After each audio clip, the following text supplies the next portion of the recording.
Oh, welcome guys. When studios, movie studios, the iconic Hollywood, isn't burning themselves to a cinder because they're releasing garbage. Yep, they do that fairly often and lose millions, hundreds of millions of dollars. They're losing hundreds of million dollars because they have not yet, and it's looking unlikely that they will in the near future, come to some form of an agreement with the WGA, so the Writers Guild of America, or SAG-AFTRA, the actors, striking as well. Now, interestingly, Warner Brothers were one of the studios that came out and tried to spin it that they'd saved money. They're like, yeah, we saved $100 million actually in this strike time. That was short-lived, because now it seems that they're coming out and saying, actually, we're going to be taking a substantial hit of about $500 million, thereabouts, maybe even more. Fascinating stuff.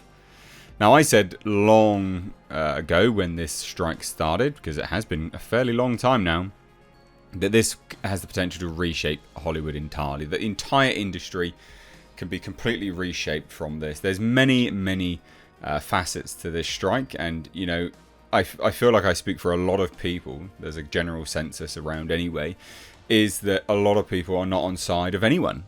They don't care about the writers. They don't care about the actors. They don't care about the studios.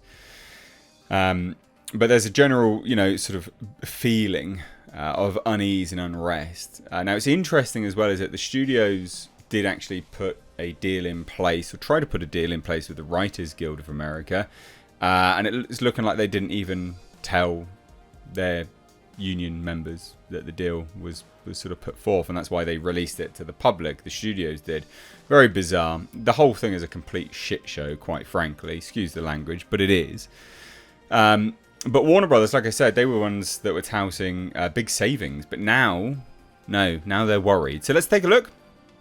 Hit subscribe if you're new here, and I've got to say, I've said it in one video already, but you'll see it periodically.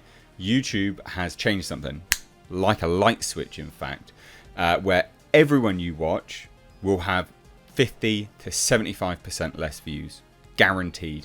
It's very strange. Don't really understand what they've done. It's always a change in the algorithm, and they choose not to tell anyone. So, just as an FYI, and I don't ask very often, but please consider genuinely helping the channel. Become a patron, become a member. I've got PayPal. Help the channel out. Watch, subscribe, like, share, all that good stuff goes a long way. Keep coming back to the channel and having a look at what videos I've uploaded, and check the community tabs, because if they don't show up in your feed, I would have put it in the community tab anyway. So, sorry about that. I know that annoys a few people, but let's dive into it. So, look at this. Warner Brothers says it will take a hit of $300 to $500 million to the 2023 earnings, predominantly due to the strikes.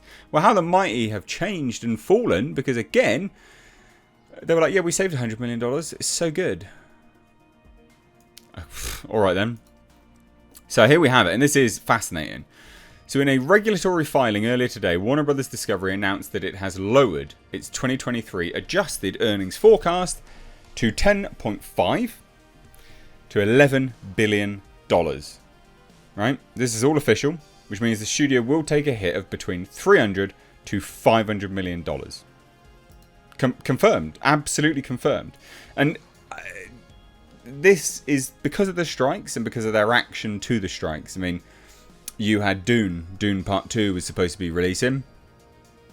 Nah, we'll just delay it. What are you doing? You've started the marketing, you dunce. Very odd. So that alone would be a large portion of that $300 to $500 million. It's so very bizarre that they chose to do that. But they say, look, it's said to be predominantly due to the impact of the strikes. But it really has been a year of ups and downs, more downs for the studio. Yeah, well, this is it. It's almost as if they're trying to hide their forecasted earnings, right? Their sort of forecasted earnings. They're trying to hide the failures of The Flash, Blue Beetle, all of these films within that adjustment, and hiding under the broad stroke of, well, the strikes are doing it. And then they've moved other things in place. I mean, it's basically market manipulation. And they've moved other things in place to, you know, sort of facilitate and prop up that argument. You know, other strikes, and we've had to actually move these movies as well. So that's why we're going to get a reduction. Yeah, it couldn't possibly be the fact that you released a movie that cost $300 million, i.e. The Flash, and it earned nothing. Literally didn't break even. So you've lost a substantial sum of cash on that. Oh, well, yeah, and Blue Beetle. Couldn't possibly be that, could it? So it is interesting. Now they say this, Greta Gerwig's Barbie performed exceptionally well. Everything else didn't at all. Shazam didn't, The Flash didn't, Blue Beetle didn't. And David Zaslav and co. had to be counting on those movies to generate more revenue massively. They didn't want them to go into the, into the black, did they, or the red, should I say? So the Scarlet Speedster's solo debut in particular emerging as one of the biggest flops in comic book movie history, and also one of the biggest losses for Warner Brothers in Warner Brothers history.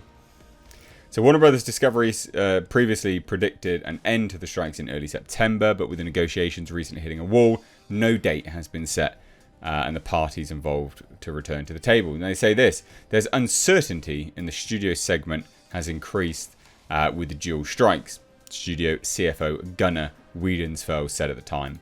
This may have implications for the timing and performance of the remainder of the film's slate, as well as our ability to produce and deliver content. And while we are hoping for a fast resolution, our modelling assumes a return to work date in early September. Should the strikes run through to the end of the year, I would expect several $100 million of incremental upside to our free cash flow guidance and some incremental downside for adjusted EBITDA. So in Tuesday's filing, so today, Wiedenfels was a lot less optimistic. So he says this. This is what I mean. The studios gave it the Billy Big bollocks at the start, and they're like, yeah, we can just keep going. We'll make you homeless. It's like, fine, I understand it's fighting talk, but now they're screwed. So they say this: while Warner Brothers Discovery is hopeful that these strikes will be resolved soon, it cannot predict when the strikes will ultimately end. With both guilds still on strike today, the company now assumes the financial impact to Warner Brothers Discovery of these strikes will persist through the end of 2023. And they will. I highly anticipate that to continue well into 2024. But basically what Warner Brothers is doing here is hiding their massive failure behind all of that. Because what it is actually is that they're saying, well, we produced some of the biggest flops of this year. Well, I guess Lucasfilm did with Indiana Jones as well, but it doesn't matter. Anyway, terrible films, terrible profit. In fact, no profit, and they're like, oh, we'll just adjust that anyway. So they're hiding behind it, but it is, it's just nonsense. So these strikes will continue, and this will potentially reshape the Hollywood landscape as we know it. And hopefully, long live independent studios and independent films coming forth. Anyway, cheers guys, give the video a like and a share. Take care.